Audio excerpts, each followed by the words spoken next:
Continuamos con nuestro estudio del libro de Romanos, capítulo 2, verso 1.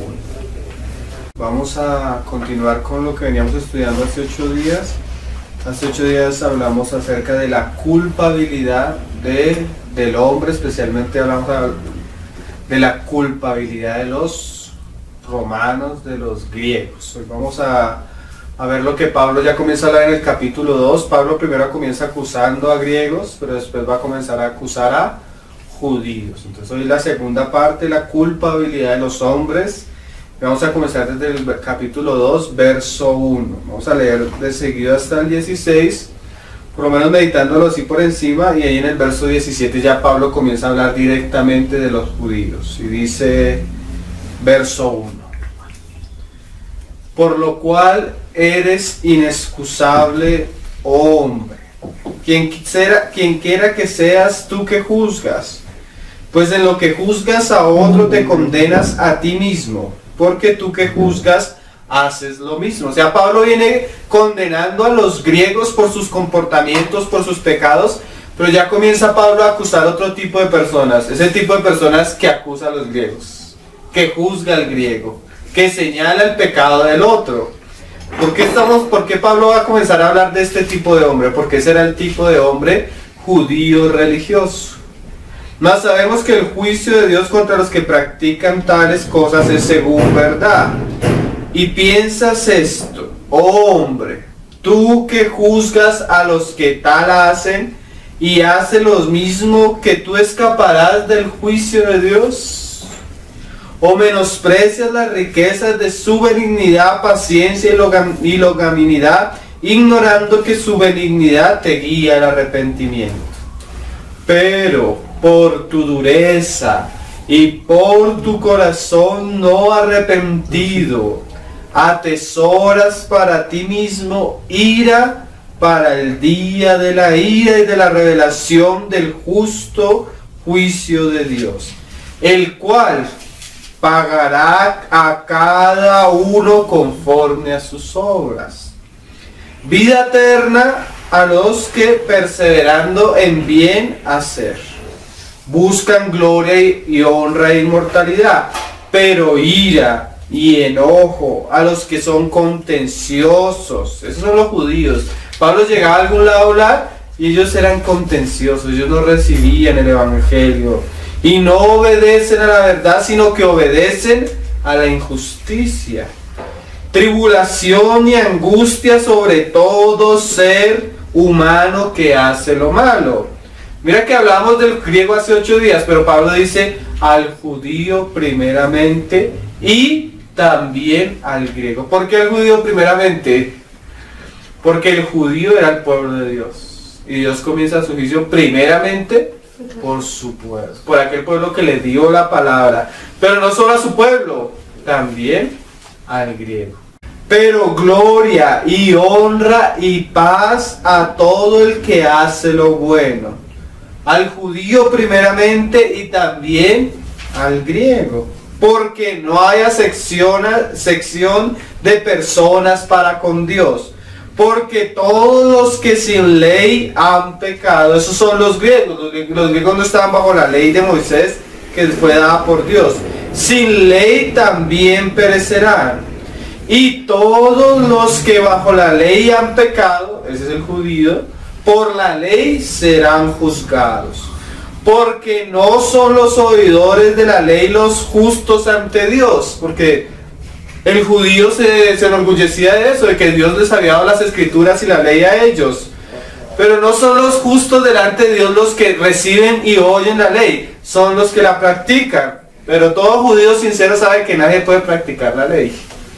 Pero ellos se querían refugiar en la justicia que viene de la ley. Sino los hacedores de la ley serán justificados.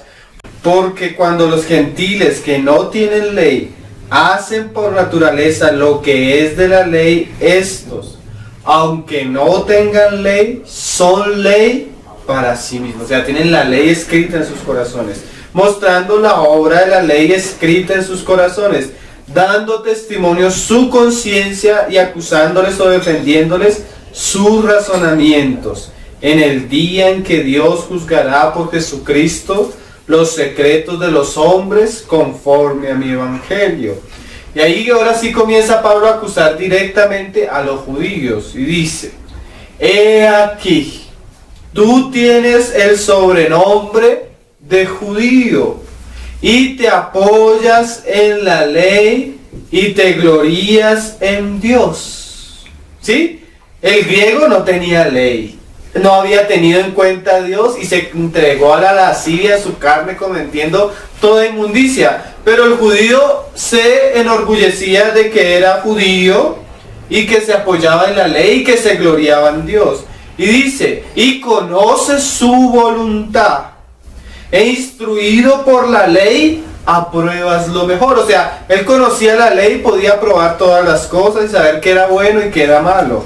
Y confías en que eres guía de los ciegos, luz de los que están en tinieblas. O sea, esa era una de las responsabilidades de Israel: ser el candelero de la tierra, ser la luz para todas las naciones, instructor de los indoctos, maestro de niños, que tienes en la ley la forma de la ciencia y la verdad. Tú miras, los judíos eran bastante serios en la preparación de los niños que habían de ser rabinos. Pablo pasó por esa escuela. Pablo desde pequeño fue formado en la ley de una manera bastante rigurosa a través de la secta de los fariseos. Mira lo que comienza a decir Pablo: tú pues que enseñas a otros, no te enseñas a ti mismo. Tú que predicas que no se ha de hurtar, hurtas. Tú que dices que no se ha de adulterar, adulteras. Tú que abominas de los ídolos, cometes sacrilegio.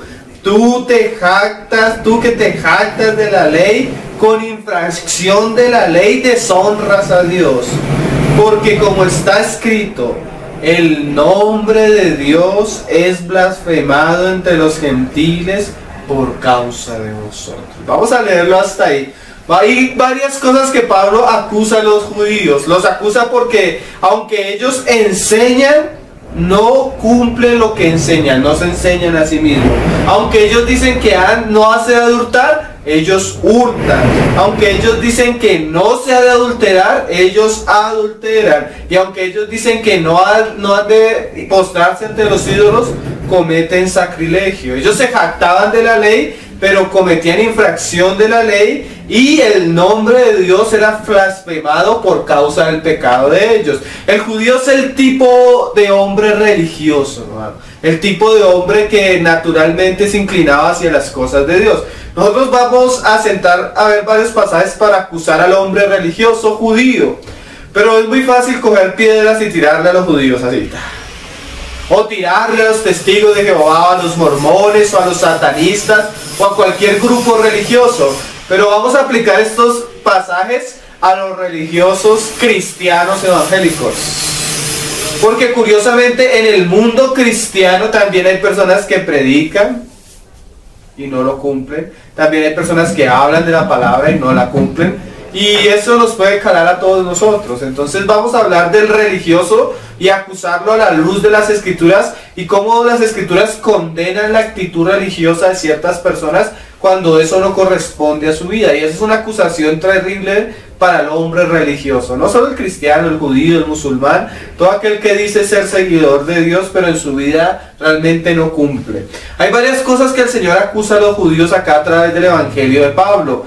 Nosotros vamos a hablar tres por lo menos que el mismo Señor también acusó a los judíos, a los fariseos y a los escribas de estas cosas.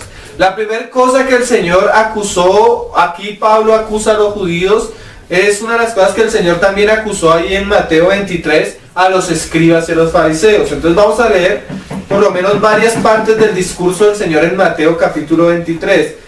Este discurso es tremendo y es una palabra fuertísima del Señor para los religiosos, y yo pienso que este discurso también es bastante para nosotros, porque Pablo iba a hablar del judío que se jactaba en sí mismo, en la ley y en la enseñanza, pero mira lo que el Señor le decía a esos judíos que se jactaban en sí mismos.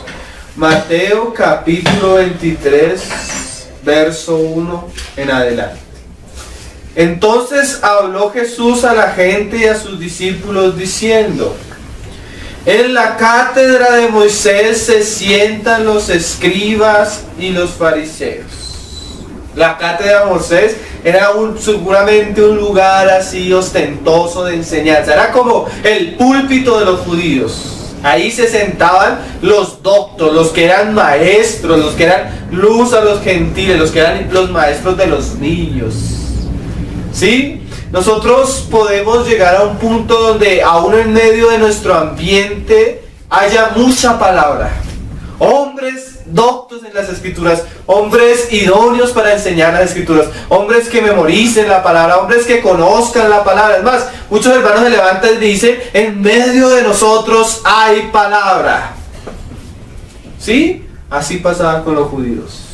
Y eso los hacía más culpables, aunque los mismos griegos. Porque aunque tenían palabra, aunque tenían maestros, aunque tenían las escrituras, su corazón estaba lejos de Dios. Principalmente los que la hablaban. Mira lo que le dice el Señor a los que la hablaban, a los que los escuchaban.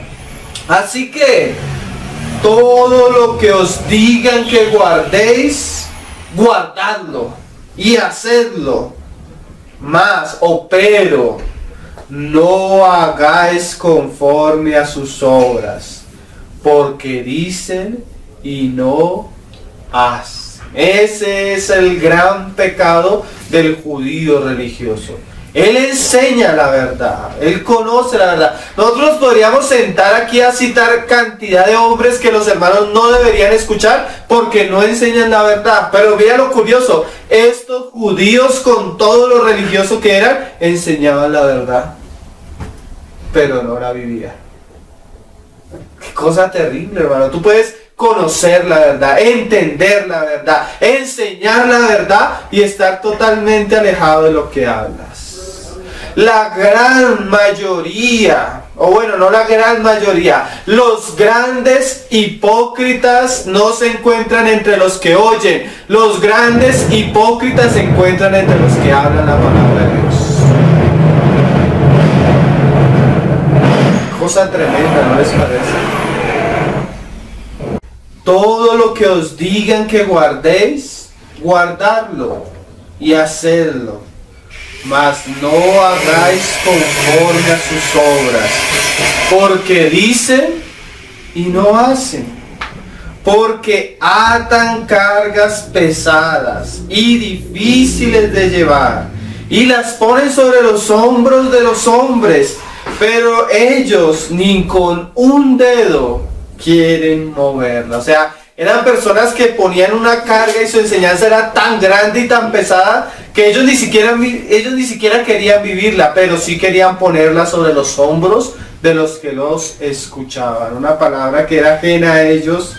Y dicen, antes, o sea, todo lo que ellos hacen, la predicación, cómo se sientan, cómo hablan, todas sus cosas para ser vistos por los hombres, pues ensanchan sus filacterias y extienden los flecos de sus mantos y llaman los primeros asientos en las cenas y las primeras sillas en las sinagogas y las salutaciones en las plazas, y que los hombres los llamen rabí, rabí, pero vosotros no querráis que os llamen rabí, porque uno es vuestro maestro, el Cristo, y todos vosotros sois hermanos. O sea, aquellos que hablan para tener un lugar, una posición, para su propia gloria, para su propio nombre, para su propia alabanza, pero no buscan la gloria de Dios, ni vivir delante de Dios. Muchos, hermanos,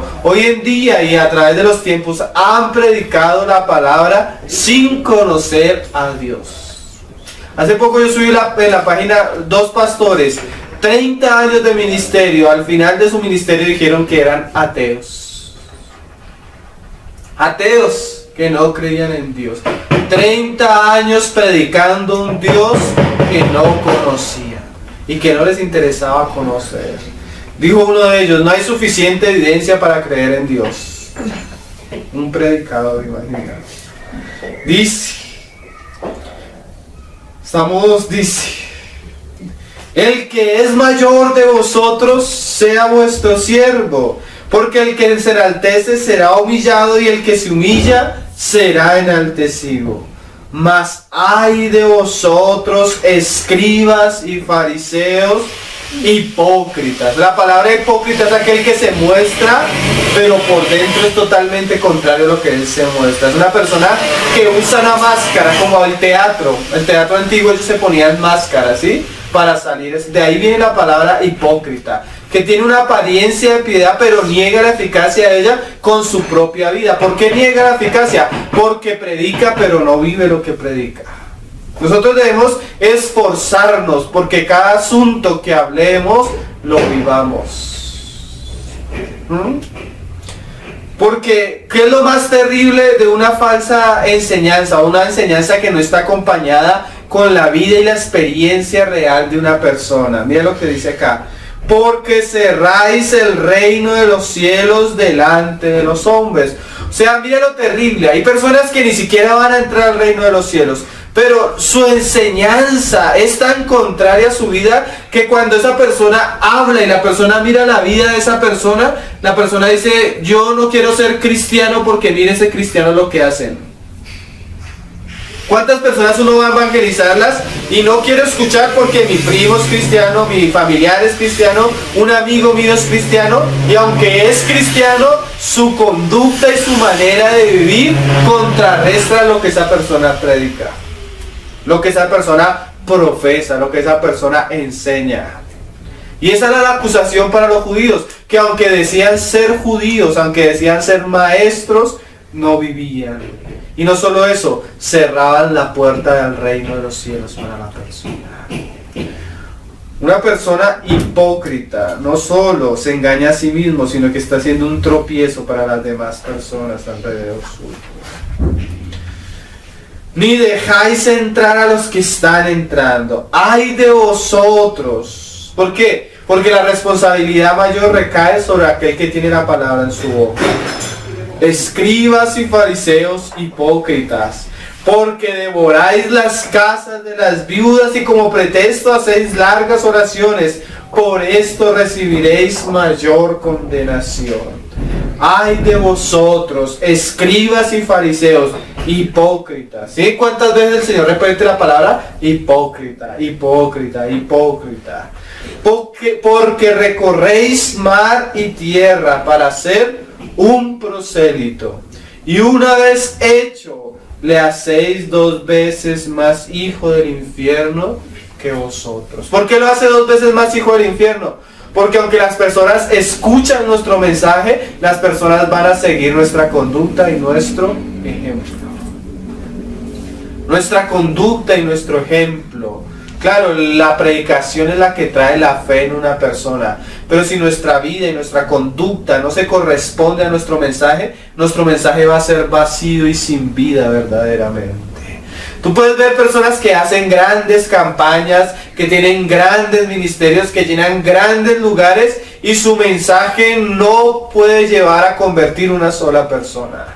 Aún los que la están siguiendo, aún los que la están escuchando, son personas que están siendo engañadas, extraviadas, su fe y su corazón está siendo llevado a cosas que no tienen ningún valor. Nosotros no solo somos reales, sino debemos predicar un evangelio real, pero lo que sale de nuestra boca nunca va a ser real si no corresponde a nuestra vida. Una vez llevaron a un hermano a orar por una persona que estaba a punto de morirse. Cuando el hermano llegó donde la persona que, bueno, no era un hermano, un pastor, llegó a la persona que estaba a punto de morirse y la persona le dijo, pastor, dígame lo que necesito saber para ir al cielo. Y el pastor no se lo podía decir porque ni siquiera él tenía la certeza de que iba para el cielo.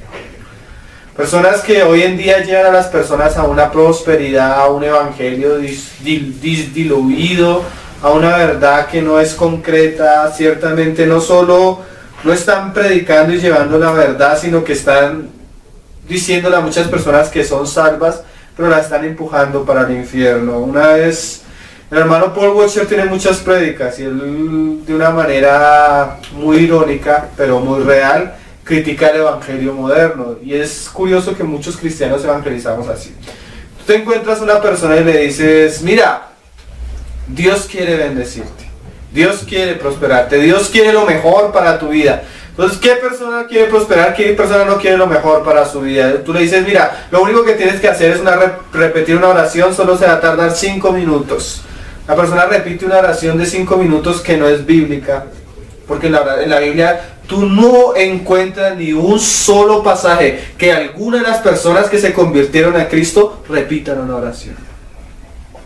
Es que tal pastor lo hace, lo pueden hacer todos los pastores que quieran, pero no se encuentra en la Biblia. En la Biblia tú no encuentras ningún pasaje en el cual el Señor le diga a una persona, ábreme el corazón. ¿Saben por qué? Porque el corazón del hombre está corrupto y muerto. El Señor necesita crear en nosotros un nuevo corazón, porque el corazón que nosotros tenemos no es confiable y es de piedra. Y tú comienzas, abre el corazón al Señor, el Señor quiere bendecirte, el Señor quiere prosperarte, el Señor quiere... repite una oración, la persona repite la oración, entonces cuando la persona repite la oración tú le dices, ya eres cristiano. De pronto es un familiar tuyo, de pronto es un amigo, lo que sea. Esa persona, después de repetir la oración, nunca se congregó, nunca oró, nunca vivió una vida cristiana. Cuando se muere tú dices, pero repitió una oración. Se va a ir al cielo porque repitió un día la oración de la fe. Cuando esa persona va directico al abismo y al fuego eterno, tú creyendo que por haber repetido una oración se salva. Eso es lo que hacían los judíos. Iban hasta el otro lado del mar a salvar a una persona. Cuando la hacían convertidos, la habían engañado, la habían hecho 2 veces hijo más del infierno. Así son los cristianos, como el Papa diciéndole a todos, ya eres hijo, ya eres hijo, ya eres hijo, cuando realmente nunca hay evidencia de una verdadera salvación. Y lo más terrible, hermano, es que uno habla estas cosas y pareciera que no calan en el corazón de los cristianos. Una vez pasamos una serie completa enseñando esto, y a los días estábamos con un hermano, llegó una persona ahí, y el hermano que había escuchado toda la serie completa comenzó a evangelizarlo. No, hermano, el Señor, no, hombre, tú estás pasando esto por esto, te aconsejo que hagas esto, y repite una oración, y Dios te va a bendecir, y Dios esto, y todo lo que habíamos enseñado durante 8 enseñanzas, se le entró por acá, y le salió por acá. ¿Por qué? Porque preferimos evangelizar como lo ha mostrado el mundo cristiano superficial y no como dice la Biblia. Y nosotros mismos somos iguales a los judíos. Nos esforzamos por predicar un evangelio que realmente no es bíblico ni tiene el poder del evangelio.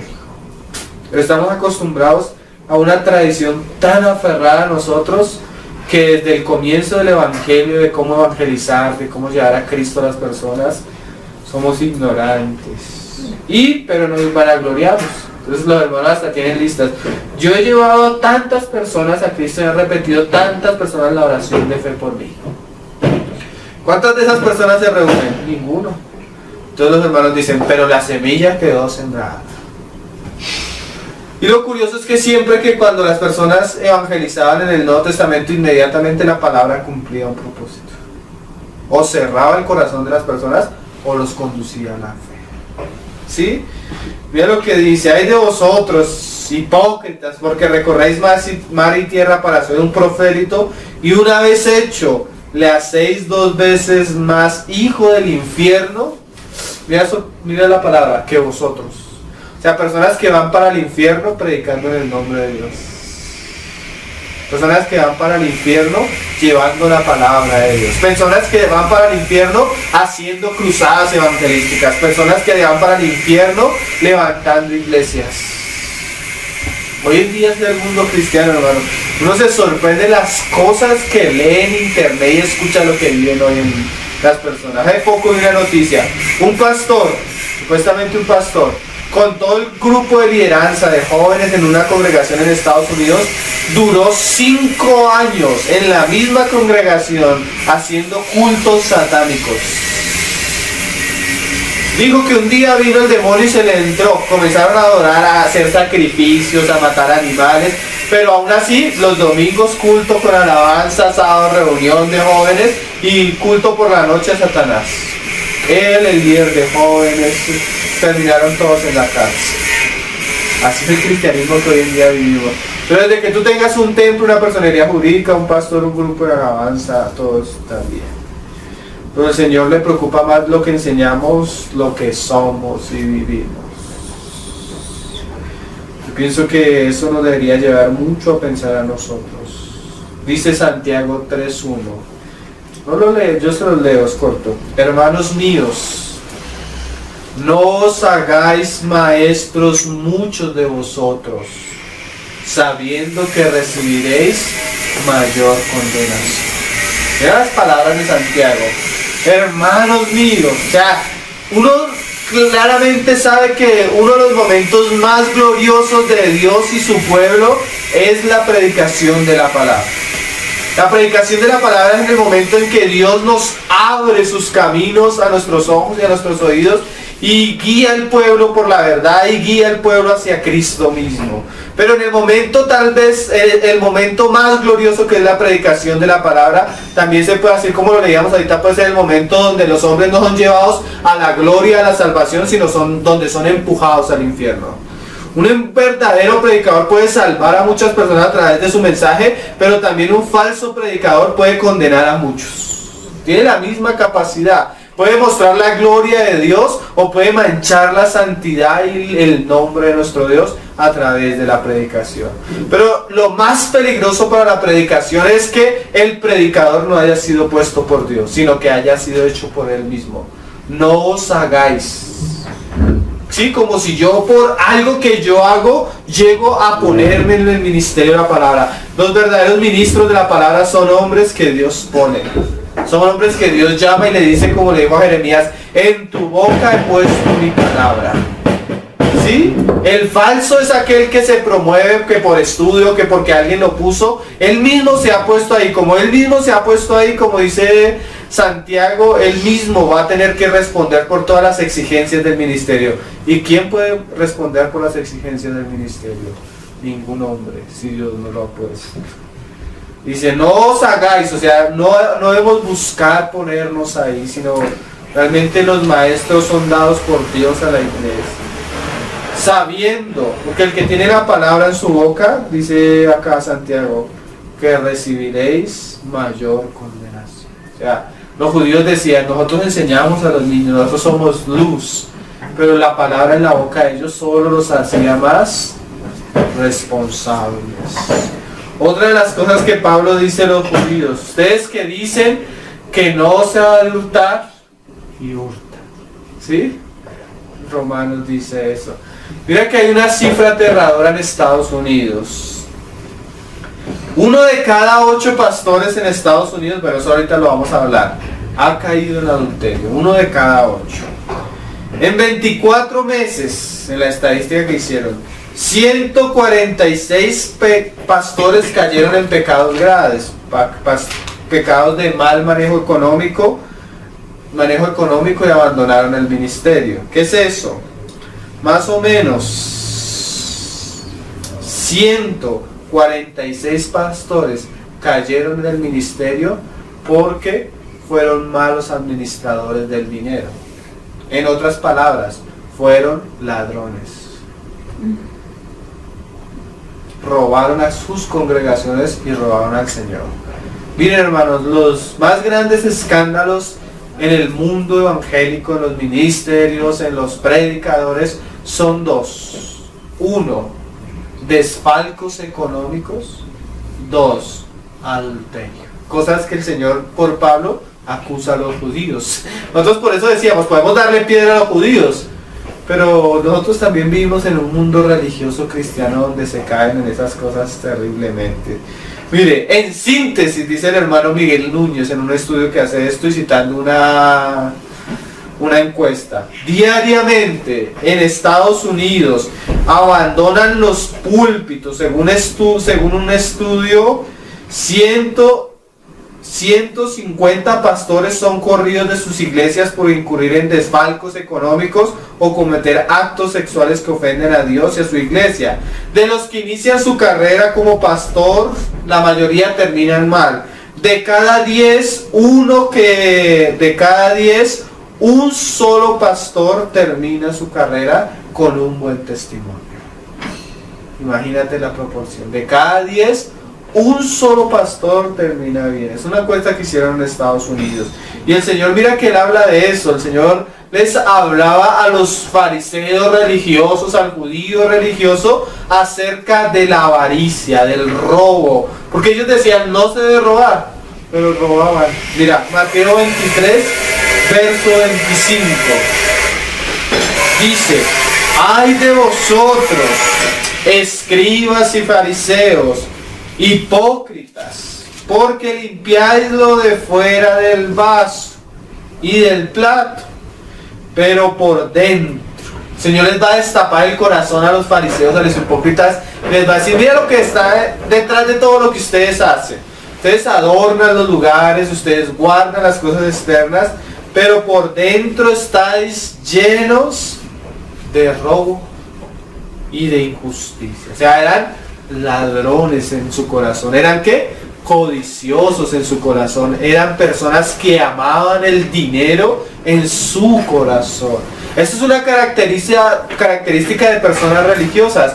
Muchos están en el ministerio sirviendo a Dios, no por amor a Dios, sino por avaricia. Y la Biblia lo muestra en muchos aspectos. Y es una de las cosas por las que Pablo acusa a los judíos. Vamos a ver varios pasajes donde nos habla de la avaricia y cómo Dios acusa a aquellos que en su corazón guardan esas intenciones. Lucas capítulo 12, verso 15. Creo que ese pasaje, el contexto es cuando dos hermanos están discutiendo sobre la herencia. Entonces dice el Señor, juzga entre nuestra herencia. Y el Señor les dice en el verso 15, y les dijo, mirad, y guardaos de toda avaricia. O sea, guardar ¿qué? El corazón, lo que está dentro, las intenciones, las cosas por las que hacemos. Porque la vida del hombre no consiste en la abundancia de los bienes que posee. Miren, nosotros tenemos un ministerio cristiano tan corrupto que la predicación que caracteriza nuestros días es la avaricia. Siembra y el Señor te va a dar 10 veces lo que tiene. Siembra y el Señor te va a dar 100 veces lo que tiene. Tú no has sido llamado para ser pobre. Tú has sido para tener el mejor carro, la mejor casa, las mejores cosas. Esa es la predicación de hoy en día. Personas que en su corazón son avariciosas. ¿Cómo se diría? Personas que en su corazón son codiciosas y están llevando al pueblo de Dios a lo mismo, a la codicia. Así eran los judíos. Muchas religiones no pasan de ser un gran negocio económico.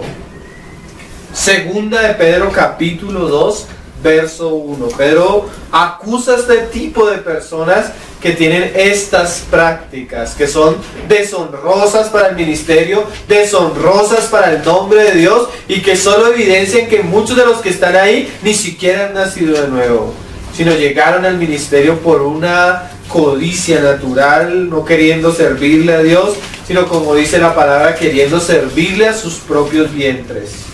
Dice Pedro capítulo 2, verso 1. Pero, segunda de Pedro capítulo 2, verso 1, dice, pero hubo también falsos profetas entre el pueblo. A estos a los que está acusando Pablo, a los falsos judíos, porque habían judíos que realmente eran judíos sinceros, hermano. Pablo una vez llegó a Berea y los judíos de Berea, aunque eran escépticos, escucharon todo lo que Pablo decía y lo examinaron por las escrituras y se convirtieron. ¿Por qué? Porque aunque eran judíos sinceros. Así como Natanael, porque el Señor le dijo a Natanael, este es un verdadero israelita, un hombre íntegro. O sea que sí habían hombres verdaderos, pero así como hay hombres verdaderos en medio de ambientes religiosos, también hay hombres codiciosos, que solo les interesa el dinero. Y de esos es de los que va a hablar Pedro. Y dice, como habrá entre vosotros falsos maestros. O sea, personas que enseñan pero en sí mismos son falsos, billetes falsos, cristianos falsos. Y aún negarán, que introducirán encubiertamente herejías destructoras. Lo que está diciendo el Señor. No solo son falsos, su enseñanza lleva a las personas a ser 2 veces más hijos del infierno. No solo son falsos, ellos mismos están cerrando las puertas del reino de los cielos. No solo son falsos, como dice el mismo Señor. Si un ciego guía a otro ciego, ¿cómo van a terminar? En el hueco. ¿Sí? Y aún negarán al Señor que los rescató. ¿Qué cosa? Su predicación es tan falsas que niegan al Señor, niegan la obra del Señor. Dice, atrayendo sobre sí mismos destrucción repentina. O sea, si ellos hacen, hasta que en un momento el Señor, ¿qué? Causa destrucción repentina sobre ellos. Y muchos, eso es lo más terrible, no que haya falsos judíos, que haya falsos cristianos, falsos apóstoles, falsos profetas, sino lo terrible es cuántas personas siguen a esas personas. Y muchos seguirán sus disoluciones, por causa de los cuales el camino de la verdad será blasfemado. Y mira, ahí está el robo y el robar, el codiciar. Y por avaricia harán mercadería de vosotros. O sea, con la intención de enriquecerse, ¿qué van a hacer? Van a manipular la fe de los creyentes para enriquecerse. Con palabras fingidas. Sobre los tales ya de largo tiempo la condenación no se tarda y su perdición no se duerme. Cosas, ¿no? El Señor, como si estuviera la ira y el juicio de Dios, como leíamos hace 15 días, pronto a salir. ¿Por quiénes? No solo por el homosexual, no solo por el adúltero, no solo por el idólatra, por todo aquel que lleva en su boca el nombre del Señor, pero que es un falso y que lleva el error. Sobre esos también viene el juicio y la ira de Dios. Esos son igualmente culpables, aún más culpables, primeramente culpables que los griegos, porque estos hablan en el nombre de Dios. Míralo como lo dice 1 Timoteo capítulo 6, verso 6.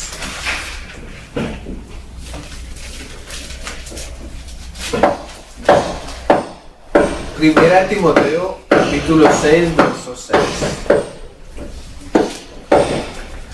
Pero gran ganancia, dice Pablo a Timoteo, es la piedad acompañada del contentamiento.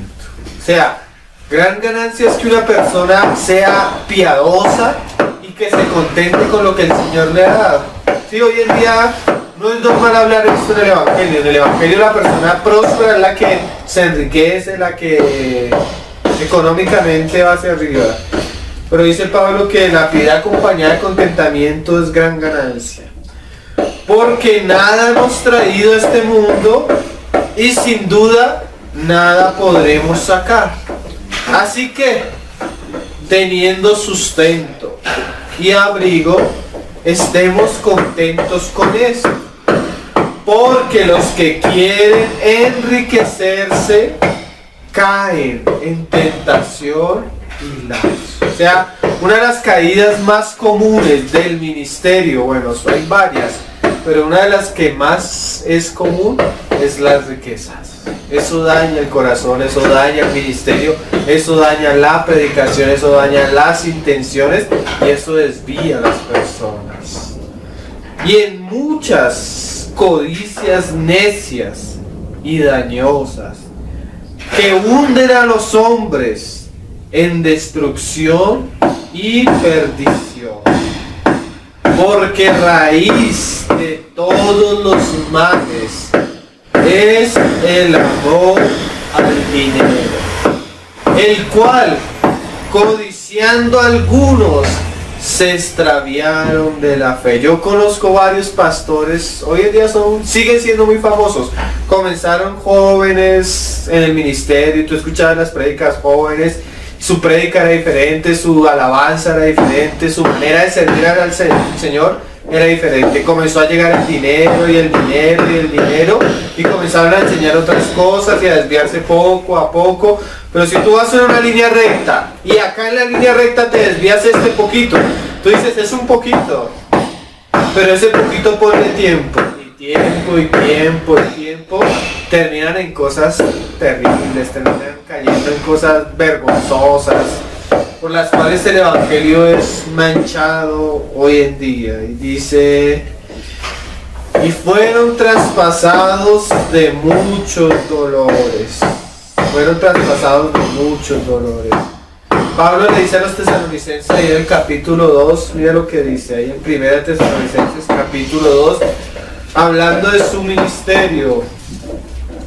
Hoy las personas le ponen mucho cuidado al carisma que tiene una persona, a los dones, a lo que él hace, pero no le ponen mucho cuidado a las intenciones del ministro. Dice en el capítulo 2, verso 5, Pablo hablando de su ministerio, que nunca, dice, porque nunca usamos de palabras lisonjeras. ¿Por qué es tan peligrosa una persona que tiende a ser lisonjera y a hablar bien de las personas y a adular al público, a adular a las personas que lo invitan? Porque generalmente esas personas se encubren avaricia. O sea, cuando una persona comienza a hablar bien de ti es porque tiene una intención. ¿Cómo sabéis? Ni encubrimos avaricia. Dios es testigo. Ni buscamos gloria de los hombres, ni de vosotros, ni de otros, aunque pudiéramos seros carga como apóstoles de Cristo. O sea, nosotros debemos ver no solo lo que las personas enseñan, sino la intención que está detrás de la persona. ¿Por qué habla de esta manera? ¿Por qué se comporta de esta manera? ¿Qué es lo que hay en el corazón de las personas? Porque muchos andan con avaricia, dice Pablo. Otra de las cosas que Pablo decía a los romanos, ustedes que dicen que no han de adulterar y adulteran. Mateo capítulo 5, verso 31 al 32. Pablo habla de los grandes males generalmente que se tienen en el mundo religioso. Siempre a una historia del catolicismo, la historia de la iglesia cristiana está marcada por estas cosas. Personas codiciosas, avarientas, que aman el dinero, que aman las riquezas, pero también personas que moralmente y sexualmente son de una moral baja, personas que caen en cosas feas. Nosotros publicamos en la página un video de la historia de los papas negros. Y ellos caían en cualquier cantidad de cosas deshonrosas, generalmente todas relacionadas con el ámbito sexual. Ese no era solo un problema de los griegos, ese es un problema de Adán. Y Adán tiene dos clases de hijos: los griegos, o sea, el hombre que no tiene en cuenta a Dios, y el judío, que es el que tiene en cuenta a Dios.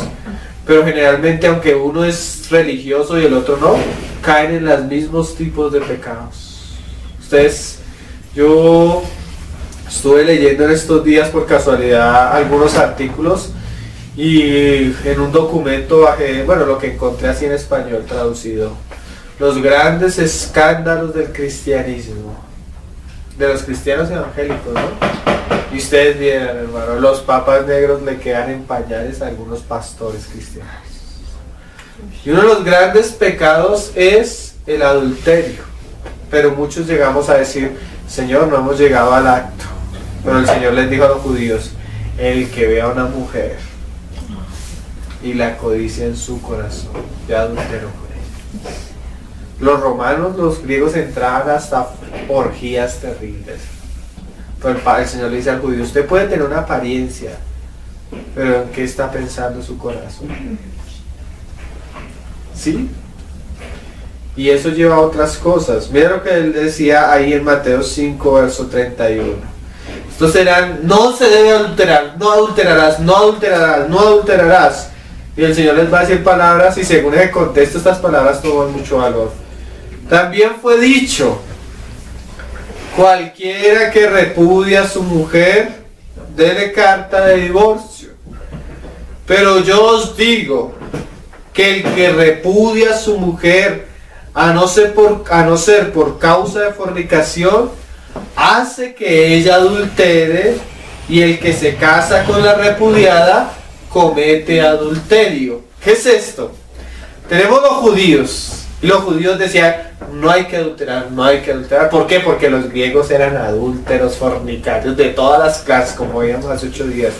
Pero el judío decía: no, mi esposa no cocina bien, mi esposa no se viste bien, o ya no quería a su esposa. Entonces el judío fácilmente le daba carta de divorcio y se casaba con otra. Él no cometía el pecado grotesco a veces de dejar a su esposa con otra y cometía adulterio, no, él le daba carta de divorcio y se casaba con él. O sea, usaban el divorcio para cualquier cosa. ¿Sí? Y se casaban con otras mujeres. Para el Señor eso es adulterio. La única excepción a la regla es que haya habido fornicación. De resto el hombre, si se casó con una mujer, dice, serán una sola hasta que la muerte los separe. Mira lo curioso, pero los judíos no, por cualquier cosa se separaban. Así es hoy en día entre la mayoría de pastores cristianos. La mayoría son divorciados. Yo estuve viendo varios casos, hermano, y podría traerles fotos y nombres de pastores y pastoras, porque hoy tenemos pastoras en el ministerio. Mujeres que se casaron con uno siendo pastoras. Crearon una iglesia grande y su relación no era buena. O sea, de pronto ella es de mal genio, de pronto él es así, de pronto es así. Y lo que hacen ellas es que no, nos divorciamos. Le dicen a la congregación, nos divorciamos por razones, hay una frase que sale en un divorcio chistosa, por motivos irreconciliables. ¿Sí? Entonces se separa el pastor y la pastora. El pastor sigue con el ministerio y se casa con otra mujer y monta otra iglesia.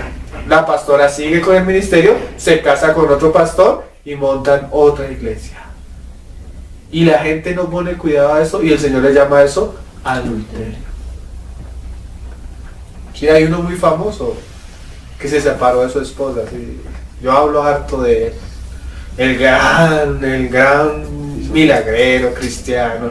Eso se viste y anda y camina y a todos los tumba con la chaqueta. Pero la palabra dice que el hombre de Dios debe ser marido de una sola mujer. Y él sin vergüenza es divorciado. Y el hermano de él, otro pastor, cayó en fornicación y le fue infiel a su esposa. Y está en el ministerio. Pero hoy el cristianismo no pone cuidado a esas cosas. Miren, hermanos, cantantes y cantantes cristianas divorciadas. Y nosotros los cristianos decimos, nosotros tenemos un corazón muy amplio, decimos, es que debemos ser misericordiosos porque están pasando por una crisis. ¿Sí? Así decimos nosotros. Pero el Señor dice, eso es adulterio. El Señor lo llama así. Y acusaba a los judíos por esas cosas, porque los judíos no tenían en cuenta la palabra y lo que el Señor decía en relación a esos asuntos morales importantes. Y dice, a no ser por causa de fornicación, hace que ella adultere, y el que se casa con la repudiada comete adulterio. O sea, eso es fornicación. Y eso se ve hoy mucho. O sea, se ve terriblemente la infidelidad. En el pastorado hoy en día es terrible el adulterio. Pero también el divorcio así abierto. Y las congregaciones siguen con el pastor. Y los cantantes así. Y no se hace nada. Y mira lo que Pablo decía ahí en 1 Corintios capítulo 5. Cuando en ese tiempo sucedían esas cosas. Un hermano dijo que la iglesia en nuestros tiempos es por esencia corintiana. O sea, los pecados de los corintios hoy en día son comunes y los maquillamos. En estos días vi el caso de otro pastor, ese sí es reciente, de este año. Un pastor con una congregación como de 5,000 personas, un hombre súper famoso en Estados Unidos. En estos días renunció al ministerio porque cayó en adulterio. Y renunció al ministerio y salió un joven de la congregación diciendo, nosotros debemos apoyar al pastor porque el Señor le está permitiendo caer de una manera tan baja a lo más profundo del pecado, para que cuando el Señor lo levante nosotros podamos escuchar el mensaje de un hombre que ha bebido lo que es el pecado, ha sabido lo que es la consecuencia del pecado. Y una persona que siendo un pastor y teniendo un ministerio tan visible y cae en un pecado tan visible, no debería volver al ministerio. Él puede ser restaurado a la comunión de la iglesia, él puede ser parte de la comunión de la iglesia, pero realmente deja mucho de pensar que una persona que haya caído en un pecado de esos pueda recobrar el ministerio. Puede ser restaurado a la comunión, a la vida de la iglesia y todo, pero al ministerio, hermanos, esas son cosas que debemos examinar. Ahorita les voy a hablar del caso de otro pastor terrible, hermanos, que son cosas que pasan hoy en día, no solo a los judíos. Mira lo que dice Pablo a los Corintios en capítulo 5. De cierto se oye que hay entre vosotros fornicación, y tal fornicación cual ni aún se nombra entre los gentiles. Es increíble las cosas que uno lee. Hace poco yo les hablé, le conté el caso de un pastor que lo cogieron en Estados Unidos, lo pusieron en los hombros como en un trono, le pusieron una corona de rey y toda la congregación le cantaban en un rito todo extraño, ¿sí? Enalteciendo al hombre. ¿Saben qué? Estuve leyendo algo de la vida del hombre y al hombre lo denunciaron 4 jóvenes de su congregación porque los violó. ¿Saben? El juicio no se acabó. ¿Saben por qué? Porque el hombre les pasó, los arreglaron a las buenas, o sea, con dinero, para que las cosas quedaran ahí calladas. Y después de que pasa semejante escándalo, un hombre violando a jóvenes de su propia congregación, lo sacan a la congregación en los hombros, en un altar, y todos cantándole canciones al hombre, confesando que él era rey de reyes y señor de señores. Y en Estados Unidos tiene una congregación, hermano, que eso reúne a más de 20,000 personas un domingo. Y esos son los tipos de pastores que hoy en día tenemos. Escándalo tras escándalo sexual. Fornicación que ni siquiera se nombra entre los incrédulos. Leí el caso de otro pastor de una congregación bautista grandísima en Estados Unidos. El hombre lo acusaron varias mujeres de que las acosaba y eso. Que no, y que no, lo negó hasta que lo pillaron. Cuando lo pillaron, hermano, cogieron y le hicieron una prueba de embarazo a la esposa del copastor. La esposa del copastor tenía un hijo ya grande que era hijo del pastor. Y el copastor era el hermano en la carne del pastor. ¿Tú puedes creerlo, hermanos? El tipo de escándalos que se ven en el pueblo cristiano, hermano. Y saben que yo les estoy hablando cosas que tal vez muchos de ustedes no conocen. Pero eso salió en periódicos en Estados Unidos, en noticieros en Estados Unidos.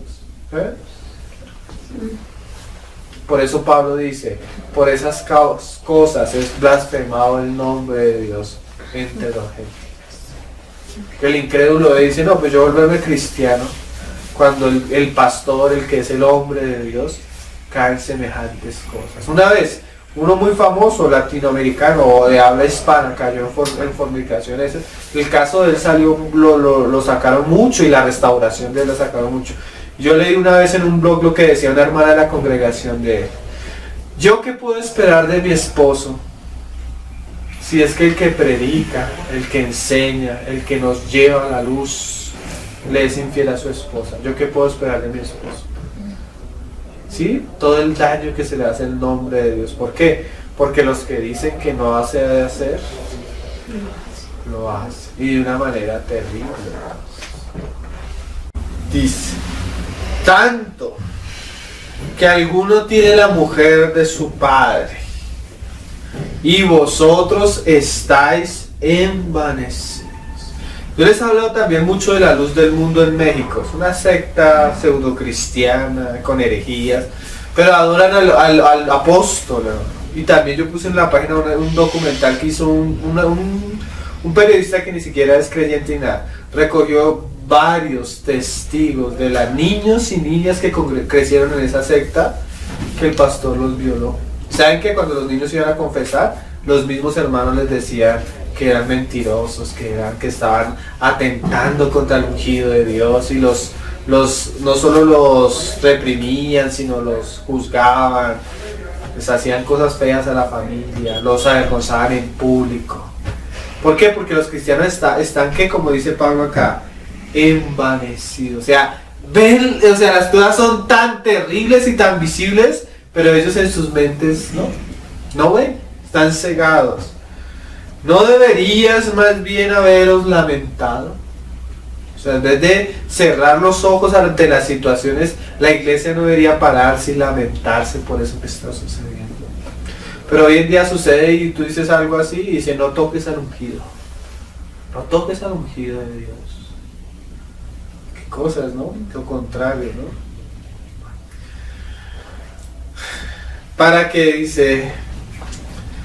para que fuese quitado de en medio de vosotros el que cometió tal acción. O sea, cuando una persona comete tal pecado tan visible y siendo visible en medio del pueblo de Dios, lo único que se puede hacer es que él sea quitado del ministerio, que se entre en un proceso de disciplina, de estar delante del Señor, que se le ponga un tiempo de restauración de su vida espiritual, no del ministerio, hermanos.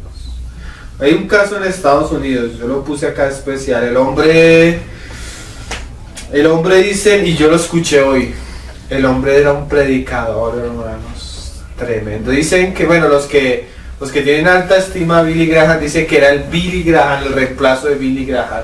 Un hombre con una gracia para predicar tremenda.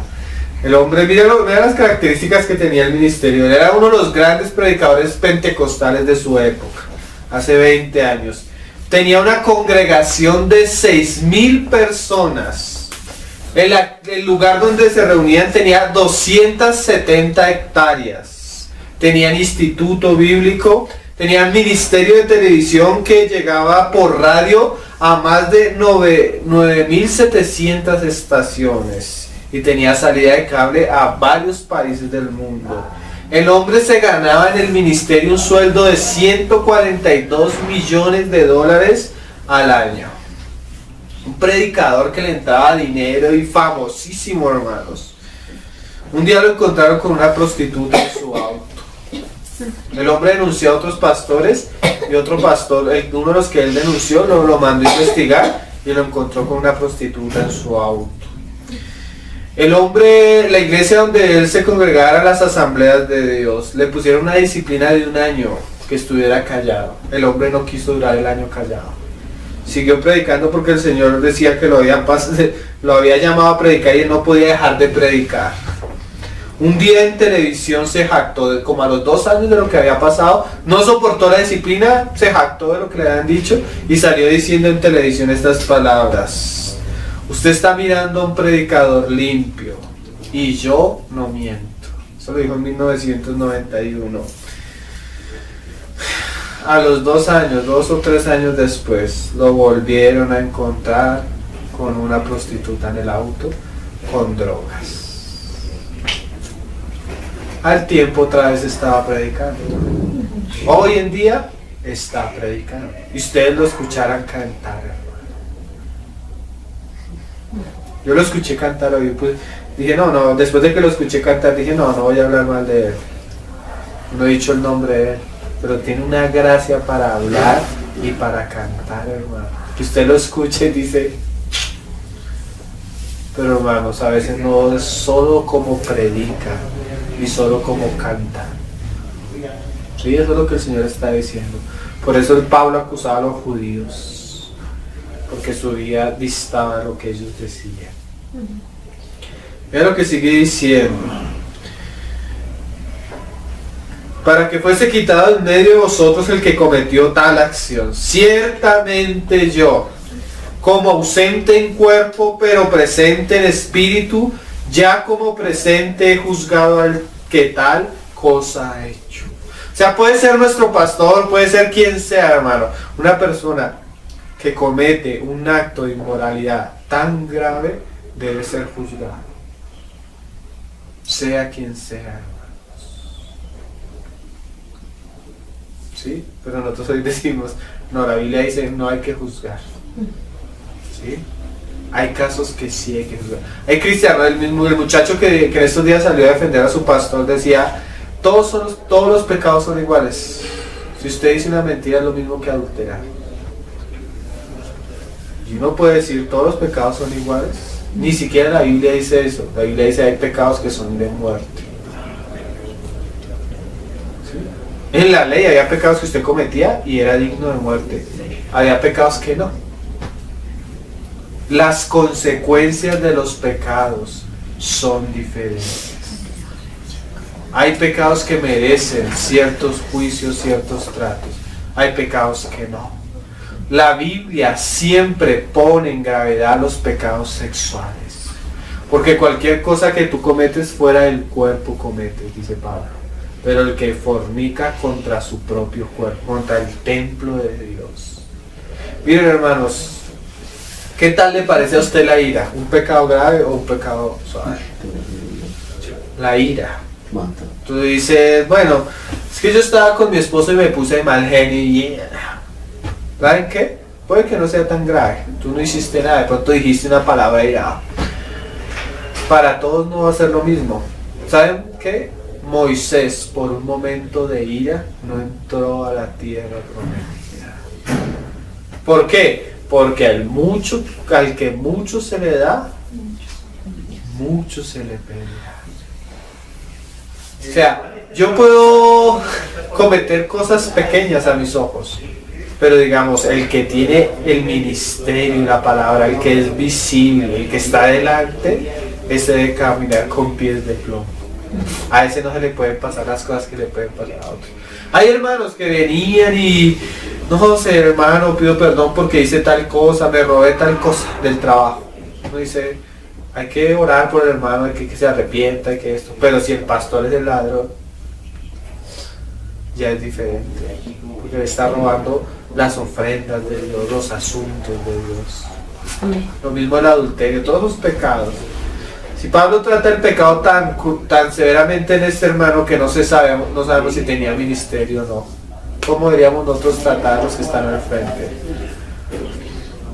Dice, en el nombre de nuestro Señor Jesucristo, reunidos vosotros y mi espíritu con el poder de nuestro Señor Jesucristo, el tal sea entregado a Satanás para destrucción de la carne, a fin de que el espíritu sea salvo en el día del Señor Jesús.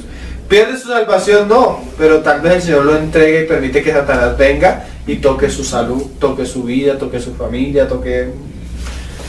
No es buena vuestra jactancia.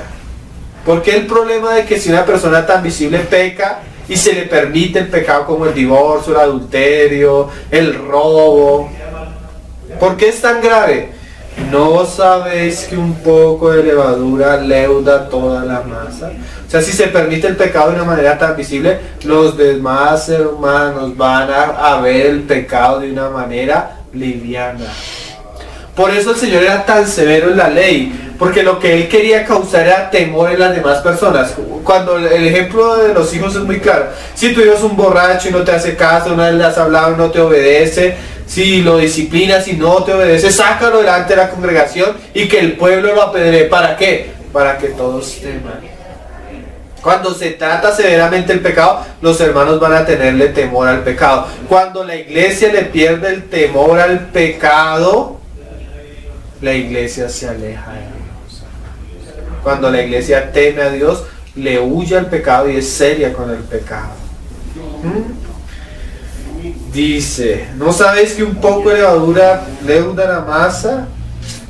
Limpiaos, o sea, quiten pues de la vieja levadura, para que seáis nueva masa, sin levadura como sois, porque nuestra Pascua, que es Cristo, ya fue sacrificada por vosotros.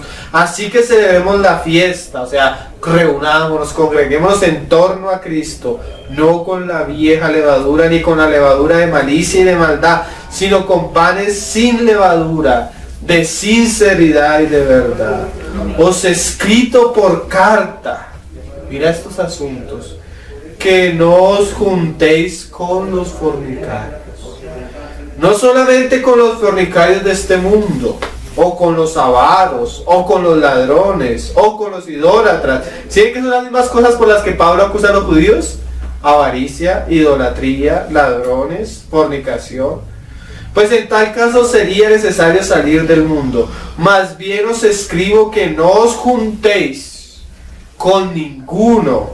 No solo juntarse, escuchar, participar. Que llamándose hermano fuere fornicario, o avaro, o idólatra, o maldiciente, o borracho, o ladrón, con el tal ni aún comáis, a menos que esa persona se haya arrepentido. Si esa persona se ha arrepentido, la iglesia tiene que recibirlo y restaurarlo, como hace Pablo en 2 Corintios con este hombre, ¿sí? Pero arrepentirse para la comunión o para la restauración, para que el Señor obre en él, obre en su vida. Pero moralmente yo pienso que hay casos donde las personas pierden el ministerio. Hay hermanos que no piensan esto, pero Señor nos guarde. Dice, porque ¿qué razón tendría yo para juzgar a los que están afuera? ¿No juzgáis vosotros a los que están adentro? ¿Dentro? Porque a los que están afuera Dios los juzgará. Quitad pues a ese perverso de entre vosotros. Nosotros no le hablaríamos así a un hermano, ¿no? Quitad, ese pastor es un perverso. Este hombre es un... Nosotros a veces no le llamamos al pecado como se le llama al pecado. Mira cómo le decía Pablo a los Corintios, ahí en 2 Corintios 12, 20. Dice: pues me temo, decía Pablo, que cuando llegue no os halléis tales como quiero, o yo sea hallado de vosotros cual no queréis, que haya entre vosotros contiendas, envidias, iras, divisiones, maledicencias, murmuraciones, soberbias, desórdenes, que cuando vuelva me humille Dios entre vosotros, y quizá tenga que llorar por muchos de los que han pecado y no se han arrepentido de la inmundicia y fornicación y lascivia que han cometido. O sea, puede haber personas que pecan, pero si la persona se arrepiente, confiesa su pecado, se aparta, ella puede alcanzar misericordia. Pero Pablo decía que él quería llegar a los Corintios y no encontrar personas que no se arrepentían de su inmundicia, que aunque cometían semejantes actos abominables delante de Dios, ellos no vivían con frutos dignos de arrepentimiento. Mateo capítulo 7, verso 21 para terminar. Y volvemos a Romanos para terminar. Mateo 7. 21. Estos pasajes nos dejan mucho de qué hablar. Lo que Pablo le dijo a los romanos deja mucho que hablar. El Señor no solo habla de personas que enseñan, no solo habla de personas que son visibles, no solo habla de personas que dicen que son luz, que son celosas, sino aquí el Señor va a hablar de personas que hacen milagros, echan demonios, profetizan. No todo el que me dice, Señor, Señor, entrará en el reino de los cielos, sino el que hace la voluntad de mi Padre que está en los cielos. Muchos me dirán en aquel día, Señor, Señor, ¿no profetizamos en tu nombre? Y en tu nombre echamos fuera demonios, y en tu nombre hicimos muchos milagros. Y entonces les declararé, nunca os conocí. ¿Por qué? Apartados de mí, hacedores de maldad. O sea, personas que decían Señor, Señor con su boca, pero su vida era llena de maldad. Terminamos los pasajes de Romanos.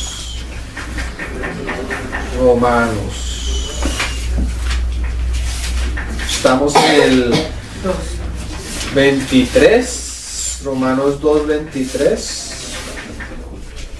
Ahí donde dice, tú que dices que no se ha de adulterar, adulteras. Tú que abominas de los ídolos, cometes sacrilegio. Tú que te jactas de la ley y con infracción de la ley deshonras a Dios. Porque como está escrito, y eso es el problema más grande, el nombre de Dios es blasfemado entre los gentiles por causa de vosotros. Pues en verdad, o sea, ellos que guardaban la ley, la circuncisión aprovecha si guardas la ley. Pero no solo algunas cosas de la ley, toda la ley. Pero si eres transgresor de la ley, o sea, si tú quebrantas la ley, tu circuncisión delante de Dios viene a ser ¿qué? Incircuncisión. O sea, se circuncidaban pero incumplían la ley, eran peor que el que no se circuncidaba. Si pues el incircunciso, o sea, el incrédulo, guardare las ordenanzas de la ley, ¿no será tenida su incircuncisión como circuncisión? Y el que físicamente es incircunciso, pero guarda perfectamente la ley, te condenará a ti. Es una persona creyente que por la vida del Espíritu guarda las exigencias morales de la palabra de Dios, va a condenar a muchos que en su esfuerzo guardan la ley, pero la quebrantan de una manera oculta, en su corazón hipócrita. Dice que con la letra de la ley estamos... 28. Te condenará a ti, que con la letra de la ley y con la circuncisión eres transgresor de la ley.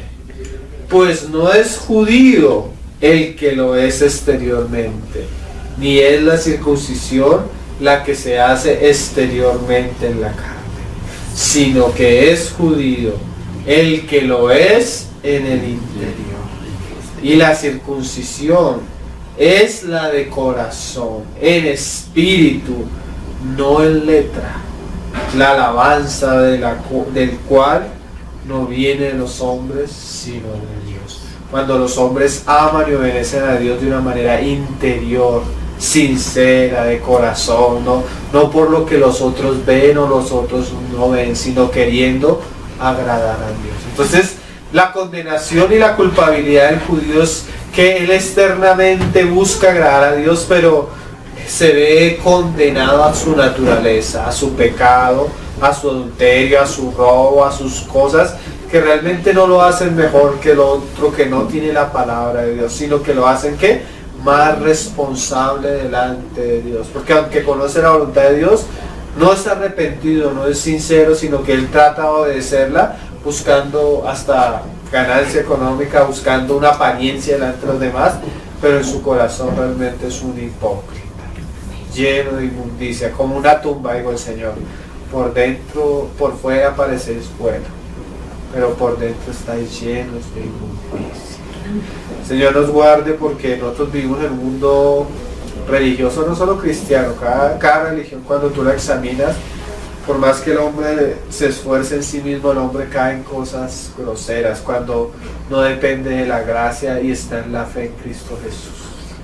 Pablo ya no solo acusó a los judíos, también a los gentiles. Entonces, de ahora en adelante ya no vamos a ver la acusación, sino la manera en que Dios justifica tanto a judíos como gentiles, tanto al hombre caído, bochornoso, como al hombre religioso. Vamos a dejar hasta ahí, gracias al Señor no termina hasta ahí la explicación. Dios justifica tanto a griegos y a judíos en una base, la fe en el Señor Jesús. Amén. Señor, te damos gracias por tu palabra, Señor. Amén. Tú dices que el pueblo se pierde cuando no tiene conocimiento. Tú dices que el pueblo se extravía, Señor, Sí. cuando falta la visión y cuando falta la palabra, Señor. Permite que tu palabra sea guardada en nuestro corazón, Señor, para que tu palabra nos guarde del extravío y del error del cual ninguno de nosotros está exento, Señor. ¿Cuántos se han extraviado? Y eso es una gran prueba, Señor, de lo peligroso y estrecho que es tu camino, Señor. Guárdanos en el camino angosto, en el camino estrecho, Señor. Guárdanos en ti, en la luz, Señor, y ayúdanos a caminar, Señor, con sencillez, pero en santidad y en amor. Amén. Te pedimos que tú nos ayudes a ser ejemplo de la piedad, ejemplo de la verdad, Señor. Que realmente nosotros podamos ser, como dice tu palabra, irreprensibles, Señor. Que no tenemos de qué avergonzarnos, Señor. Que usamos la palabra con verdad y la palabra corresponde a lo que nosotros vivimos, Señor. Amén. Ayúdanos, haznos, Señor, realmente personas que emanan tu luz, Señor. En medio de tanta oscuridad, ser diferentes, vivir una vida diferente, Señor. Una vida agradándote a ti, Señor, sirviéndote a ti. No al ojo, Señor, sino a ti mismo, Señor. Ayúdanos a hacerlo para tu gloria y para tu honra, Señor. Amén. Amén, Señor.